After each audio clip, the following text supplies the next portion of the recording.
لا الہ الا اللہ، نہیں کوئی معبود سوا اللہ کے۔ اگر تشریح کر کے کہیں تو سب کچھ کرتا دھرتا سب کی عبادت کے لائق وہی ہے۔ ہاں بے شک وہی ہمارا رب ہے۔ اس آدھے کلمے سے مجھے کوئی بھی اعتراض نہیں ہے، کیونکہ یہ آدھا ہی پورا ہے۔ اس کے آگے کا حصہ اللہ کا نہیں، محمد صاحب کا قصہ ہے۔ لا الہ الا اللہ محمد رسول اللہ۔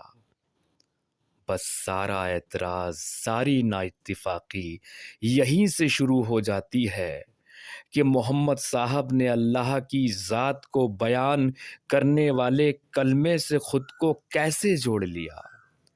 اس کے جڑتے ہی یہ کلمہ محض ایک انسانی جملہ رہ گیا۔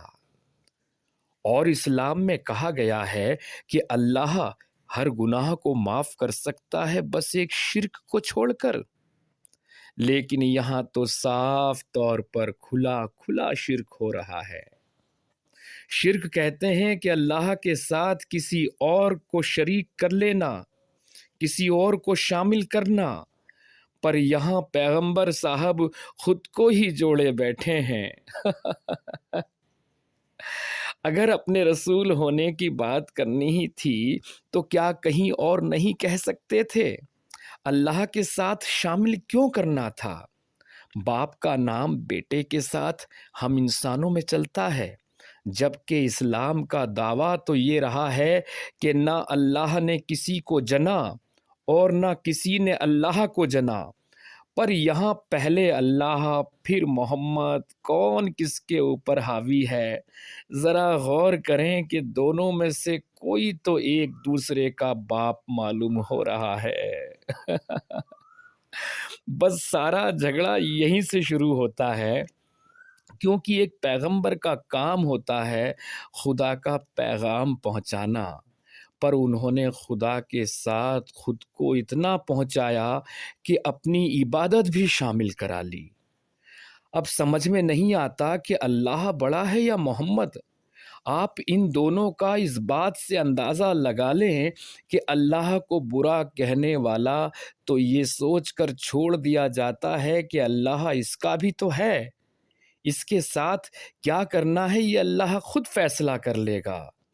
مگر پیارے پیارے نبی محمد میاں کے ساتھ ایسا ہرگز نہیں ہے۔ ان کو برا کہنے والوں کے لیے سرعام قتل کا فتویٰ لازم ہے کہ گستاخ رسول کی سزا تن سر سے جدا۔ تو اب بتائیں کہ اللہ بڑا ہے یا محمد؟ میری بات مت ماننا، یہ خود سوچنے کی بات ہے۔ تمہاری کھلی سوچ ہی تمہاری رہبری کر سکتی ہے۔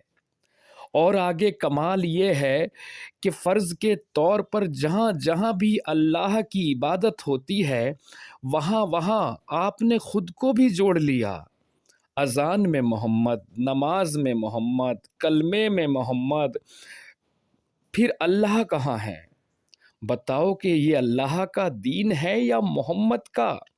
اور حد تو تب ہو گئی کہ جب میں نے ایک حدیث کے حوالے سے سنا کہ اللہ نے کہا ہے ایک عمل ایسا ہے جو میں بھی کرتا ہوں تم بھی کیا کرو، وہ عمل ہے اپنے نبی کو درود بھیجنے کا۔ یعنی خود اللہ سے بھی اپنی عبادت کرا لی۔ اور آگے کہا کہ فرشتے بھی آپ کے درجات بلند ہونے کی دعائیں کرتے ہیں۔ انسانوں تم بھی نبی پر درود بھیجا کرو۔ اور آپ درود شریف کا مطلب جانتے ہیں؟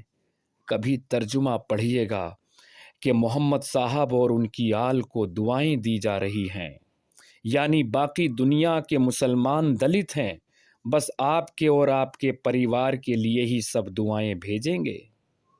ایک طرفہ یہ کہ آپ رحمت العالمین ہیں، دوسری طرف اپنے لیے سب سے رحمتوں کی دعائیں کرا رہے ہیں۔ اے پیغمبر کہلائے جانے والے، مسلمانوں کی آن بان شان کیا سمجھا جائے آپ کو؟ اس میں میرا کہیں کوئی ایک لفظ شامل نہیں ہے، مجھ تک جو بھی پہنچا اسلامی کتابوں سے یا خود مسلمانوں کی زبانوں سے پہنچا ہے، بس میرے کہنے سے غور و فکر کر لینا کہ اسلام اللہ کا دین ہے یا محمد کا۔ بہت بہت شکریہ دوستوں۔